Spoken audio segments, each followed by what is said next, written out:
You learned very early that being quiet kept you safe. Not quiet in the gentle sense. Not quiet because you didn't have thoughts or feelings.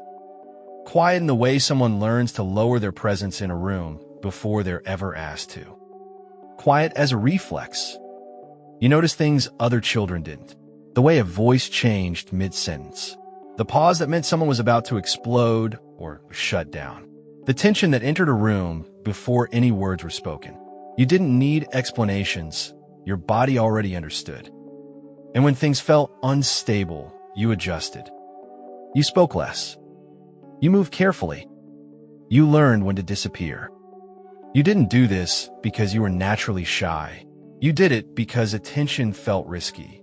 Because being noticed sometimes led to consequences you couldn't predict or control. So you made yourself smaller, not physically, but emotionally. You learned that silence was protection. Somewhere along the way, a rule formed quietly in the background of your mind. If I don't speak, I won't make things worse. If I don't need anything, I won't be disappointed. If I stay out of the way, I'll be safe. And for a while, that rule worked. That's the part people don't talk about enough.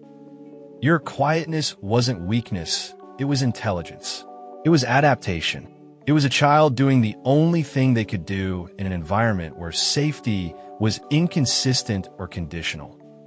The paradox is this. The same strategy that once protected you is now the thing holding you back.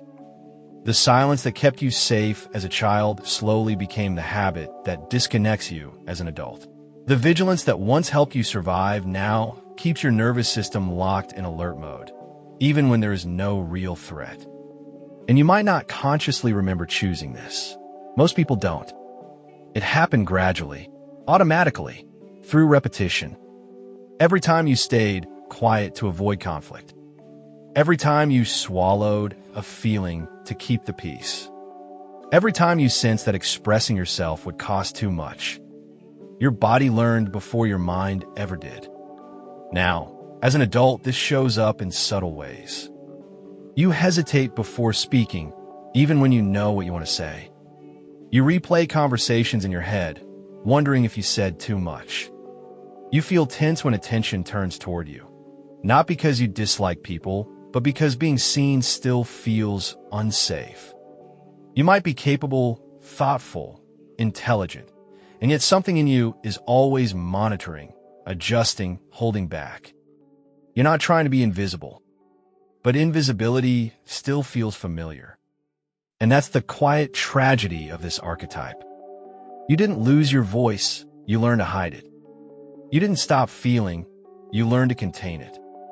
You didn't become disconnected, you became careful. The part of you that learned to be quiet wasn't trying to disappear. It was trying to survive. But survival has a cost. Because what keeps you safe in chaos can keep you trapped in peace. And until this pattern is named, until it's seen for what it truly is, it continues to run silently in the background, shaping your relationships, your choices, and your sense of self. Not loudly, not dramatically, but quietly, just the way you learned to be. What you experienced was not a personality trait. It was a psychological adaptation. When a child grows up in an environment where emotional safety is inconsistent, the nervous system doesn't wait for explanations. It learns through repetition, through pattern, through consequence. This is how the quiet to stay safe archetype forms. At the center of it is hypervigilance, a state in which the nervous system is constantly scanning for threat. Hypervigilance isn't just about fear. It's about anticipation. The brain learns to prioritize prediction over expression. You stop asking, "What do I feel?" and start asking, "What is about to happen?" This rewires attention. Instead of being oriented inward toward curiosity, play, or self-discovery, attention turns outward, toward tone, toward mood shifts, toward subtle cues that others might not even notice consciously. A child in this state becomes exceptionally perceptive, but that perception comes at a cost, the suppression of spontaneity. Another core mechanism here is avoidant attachment. Avoidant attachment doesn't mean you don't want closeness. It means you learned that closeness was unreliable, overwhelming, or dangerous. When emotional needs were ignored, minimized, or punished, the child learned that needing was unsafe. So the safest option became self-containment. You learned to regulate yourself instead of reaching outward. You learned to rely on silence instead of connection. Over time, this becomes internalized as identity. I'm just not very expressive. I don't like attention. I'm independent. But neurologically, something else is happening. Chronic emotional suppression activates the stress response system. The amygdala, the brain's alarm center, remains highly sensitive. Meanwhile, the prefrontal regions responsible for emotional articulation and regulation don't get the same developmental reinforcement. This creates a system that is excellent at detecting danger, but poor at signaling safety. The body stays braced, even in neutral situations, even with safe people, even when nothing is wrong. Another relevant concept is emotional inhibition, the learned habit of restraining emotional expression to avoid negative outcomes. This isn't repression in the dramatic sense. It's subtler, quieter. It's the habit of stopping yourself halfway through a sentence, of softening reactions, of editing yourself in real time. You don't feel nothing. You feel too much and then immediately shut it down. Over time, this creates internal fragmentation. There's the part of you that feels deeply, and the part of you that keeps those feelings hidden. Psychologically, this is exhausting, because holding yourself back requires constant monitoring, constant adjustment, constant restraint. And the cruel irony is this: the quieter you become on the outside, the louder your inner world often becomes. Thoughts loop. Emotions stack up without release. The nervous system never fully settles because safety was never associated with expression, only with control. So silence becomes the default. Not because you lack a voice, but because your body learned that using it carried risk. This is not a flaw. It is the residue of a childhood spent navigating uncertainty without protection. And unless it's understood at this level, psychologically, neurologically, developmentally, it gets misinterpreted as shyness, introversion, or emotional distance. When in reality, it's something much deeper. It's a child who learned to survive by disappearing just enough to avoid harm. What this adaptation costs you is not obvious at first. It doesn't announce itself as pain. It doesn't look like chaos or collapse. It looks like control. And that's why it's so difficult to name. The deepest loss here is not confidence. It's authenticity. When you learn that quiet kept you safe, you didn't just stop speaking, you stopped revealing. You learned to filter yourself before the world ever had the chance to respond. Over time, that filtering became automatic, unconscious, invisible. You didn't ask, "Is this true for me?" You asked, "Will this cause problems?" So parts of you were slowly put away. Your anger, because it felt dangerous. Your sadness, because it felt inconvenient. Your excitement, because it drew attention. Your needs, because they felt like a burden.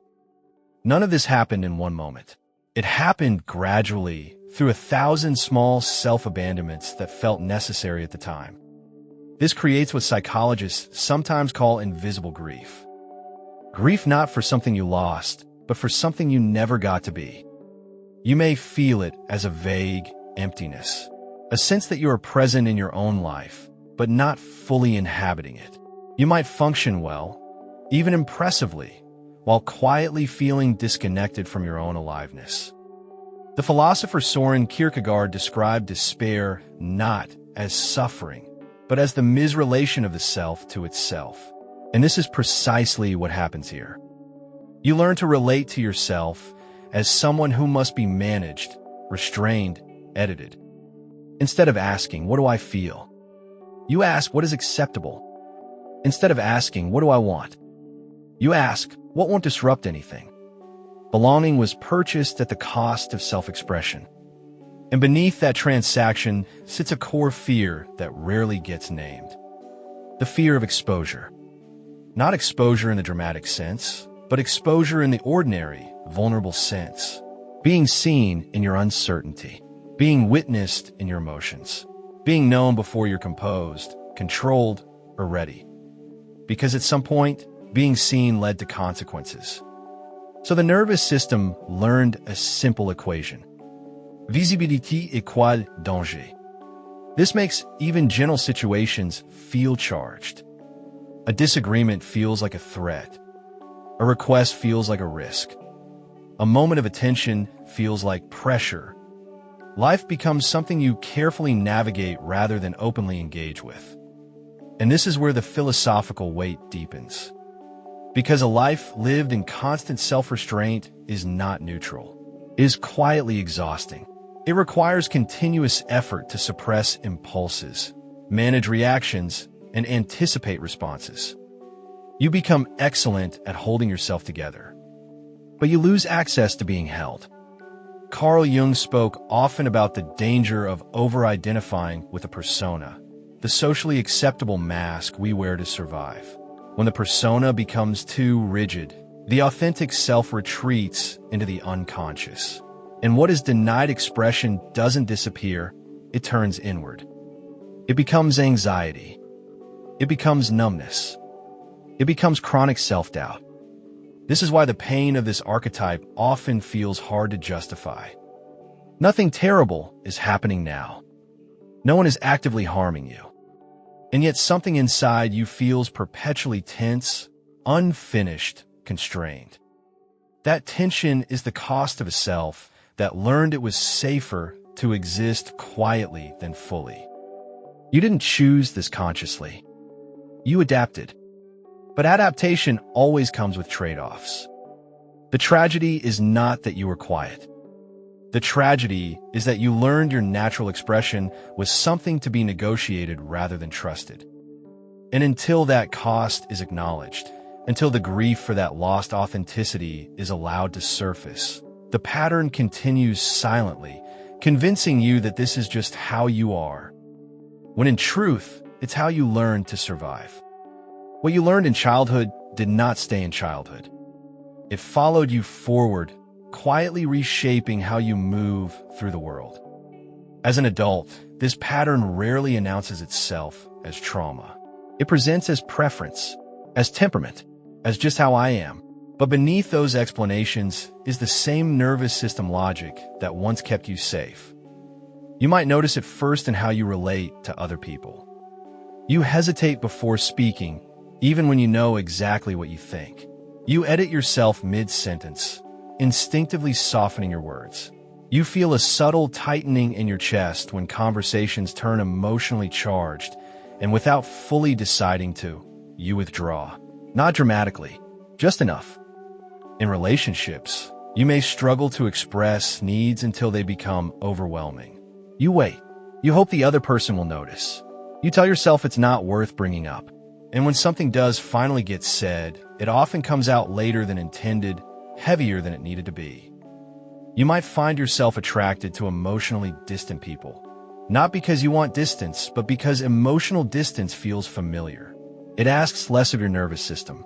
It allows you to remain composed, self-contained, controlled. At work, this adaptation can look like quiet competence. You do what's required, often more than what's required, but you avoid visibility. You hesitate to advocate for yourself. You wait to be asked instead of stepping forward. Leadership feels exposing. Recognition feels uncomfortable. You might be deeply capable, but constantly underestimate how much space you're allowed to take. Internally, the pattern continues. Your mind stays busy. Thoughts replay. Conversations get analyzed long after they end. You question whether you said too much or not enough. You monitor your emotional responses, checking them for appropriateness before allowing them any expression. You become very good at functioning, but not very good at resting. Because rest requires safety, and safety was never associated with openness. There's often a persistent background anxiety, not intense enough to panic, but constant enough to drain. A sense of being on standby, waiting for something to go wrong, even when everything appears fine.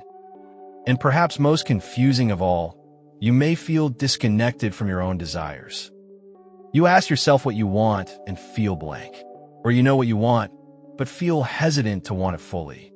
Wanting feels risky. Desire implies visibility. And visibility, somewhere deep in the body, still feels unsafe. These are not random traits. They're coping strategies. Strategies designed for an earlier environment, still operating long after the danger has passed. This is where unlearning begins.